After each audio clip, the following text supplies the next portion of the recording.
दोस्तों, आज की कहानी है सुनसान जंगल का भूतिया रास्ता। यह कहानी है भानगढ़ की पहाड़ों के बीच बसा एक खूबसूरत गांव, लेकिन कहते हैं इस गांव तक आने वाला जंगल का रास्ता भूतिया है।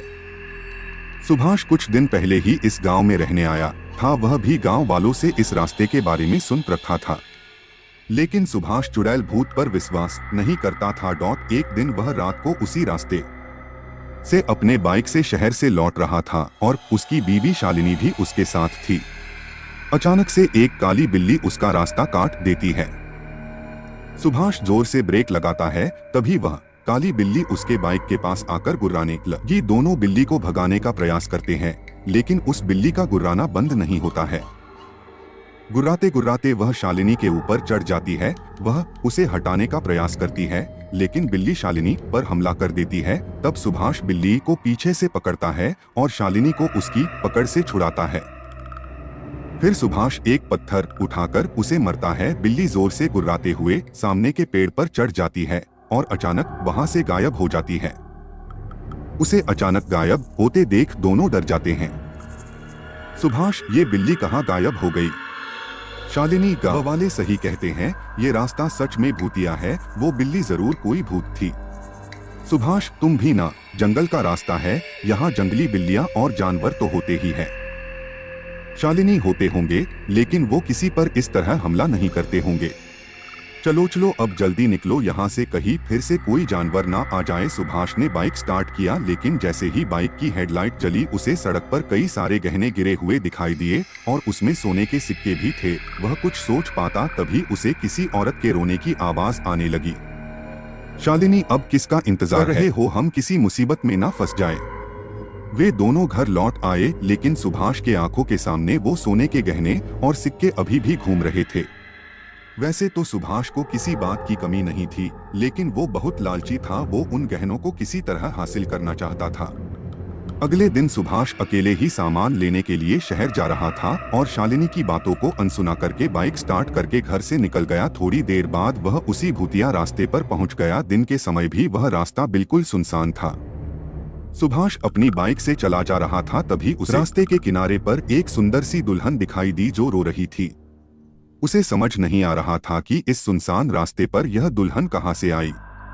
वह उससे कुछ पूछता, तभी वह उसके पास आ गई और रोते हुए बोली, दुल्हन भाई साहब देखिए ना, मैं रास्ता भूल गई हूँ, मुझे शहर जाना है, क्या आप मुझे शहर छोड़ देंगे? सुभाष, लेकिन तुम यहाँ कैसे आई? लोग कहते हैं कि ये रास्ता भूतिया है। तुम दुल्हन के कपड़ों में हो और लोग कहाँ है? दुल्हन, क्या बोलूं भाई साहब, मैं अपने पति के साथ कार से इस रास्ते से गुजर रही थी। अचानक एक काली बिल्ली ने हमारा रास्ता काट दिया और हम लोग रुक गए। मेरे पति ने कार रोकी, तभी उन्हें झाड़ियों के पीछे से किसी औरत के रोने की आवाज आई। वह वहां गए, तभी उनकी चीखने की आवाज आई। मैं दौड़कर वहां गई तो देखा वो वहां मरे पड़े हैं। सुभाष, तुम्हारा पति मर गया? दुल्हन, हाँ वो मर गए, उनकी लाश झाड़ियों के पीछे पड़ी है। आप प्लीज मेरी मदद करिए और मुझे शहर तक छोड़ दीजिए। बदले में मैं आपको ये सारे सोने के गहने दे दूंगी और मेरे पास कुछ सोने के सिक्के भी है।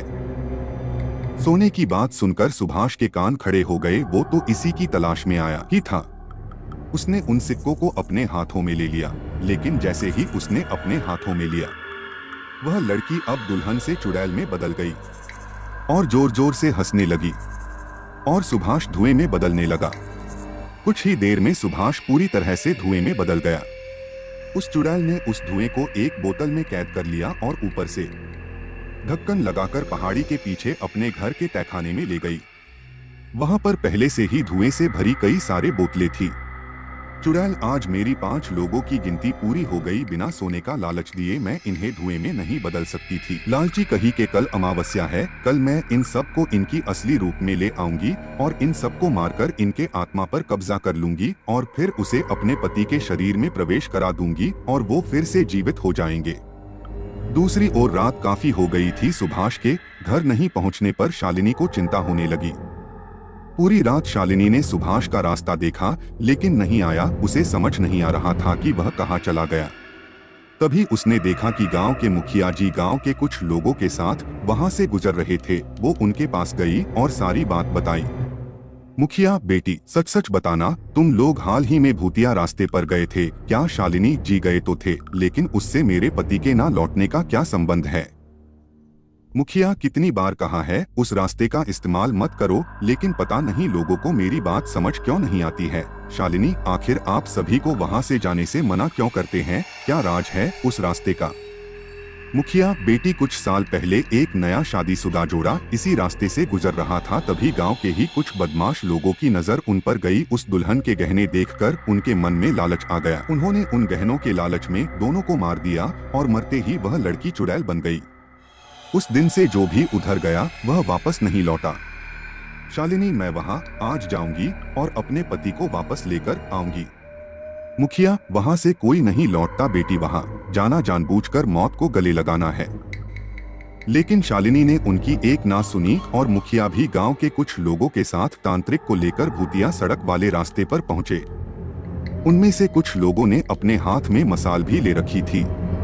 जंगल के पास वाली पहाड़ी के पास से उन्हें मंत्र की आवाज सुनाई दी। वो सभी छिपकर देखने लगे। देखा कि वही चुड़ैल मंत्र पढ़ रही है। चुड़ैल, हे शैतानी ताकत प्रकट हो, देख मैंने तुझे खुश करने के लिए इन सारे जीवित लोगों को धुएं में बदल दिया है। कुछ घंटे के बाद मैं इन्हें आजाद करूंगी और इन्हें एक एक करके मारूंगी, इनका खून तुझे पिलाऊंगी और फिर इनके आत्मा पर कब्जा कर अपने पति को जीवित करूंगी। तभी तांत्रिक ने पत्थर खींचकर एक बोतल पर मारा, उसमें कैद एक आदमी बाहर निकला। चुड़ैल को इस बात का पता नहीं लगा क्योंकि वह आंखें बंद करके मंत्र पढ़ रही थी। तभी मुखिया जी बोले, अरे ये तो छगन है, इसके साथियों ने ही मिलकर उस बेचारी औरत और उसके पति की हत्या की थी और ये लोग तो उस घटना के बाद गांव से गायब ही हो गए थे। तांत्रिक, वे गायब नहीं हुए थे, ये चुड़ैल ने सबको कैद कर लिया था। इन्हीं की आत्मा से वो अपने पति को जिंदा करना चाहती थी। शालिनी, पर इसने मेरे पति को क्यों पकड़ा? मेरे पति तो कुछ नहीं किए थे। तांत्रिक, तेरा पति इन गुंडों की तरह लालची था, वो भी इसके गहनों के चक्कर में आ गया था। इसे अपने सिद्धि को पाने के लिए 5 लालची लोग चाहिए थे। 4 तो ये थे ही, लेकिन 5 की गिनती पूरी नहीं हो रही थी। लेकिन उस दिन जब तुम और तुम्हारा पति इस रास्ते से गुजर रहे थे, तभी इसने जान लिया कि तेरे पति को लालच में फंसाया जा सकता है। वो बातें कर ही रहे थे कि चुड़ैल अपनी आंखें खोली और अपने सामने फूटी बोतल देखकर गुस्से में भर गई। इतने में तांत्रिक ने कुछ मंत्र पढ़कर मसाल को उसके ऊपर फेंका, वो जलने लगी। इसी बीच तांत्रिक ने सारी बोतलों को पत्थर मारकर फोड़ दिया और उसमें से कैद सभी लोग बाहर निकल गए। सुभाष भी उनमें से एक था। उसे देखकर शालिनी रोने लगी। चुड़ैल, ये तूने ठीक नहीं किया तांत्रिक, इन लोगों ने मुझे और मेरे पति को मारा था, तुमने इन दुष्टों को आजाद करा दिया। तांत्रिक, इनके गलती की सजा इन्हें जरूर मिलेगी, मैं इस बात का वादा करता हूँ। लेकिन तू जो कर रही थी, ये करके तू ईश्वर को चुनौती दे रही थी। एक बार जो मर गया उसे जीवित नहीं किया जा सकता। चुड़ैल जलकर राख हो गई। उसके बाद गांव वालों ने उन बदमाशों को पुलिस के हवाले कर दिया। सुभाष के साथ साथ पूरे गांव वालों ने लालच न करने की कसम खाई। उस दिन के बाद से वो रास्ता भूतिया नहीं रहा। चुड़ैल की आत्मा मुक्त हो गई।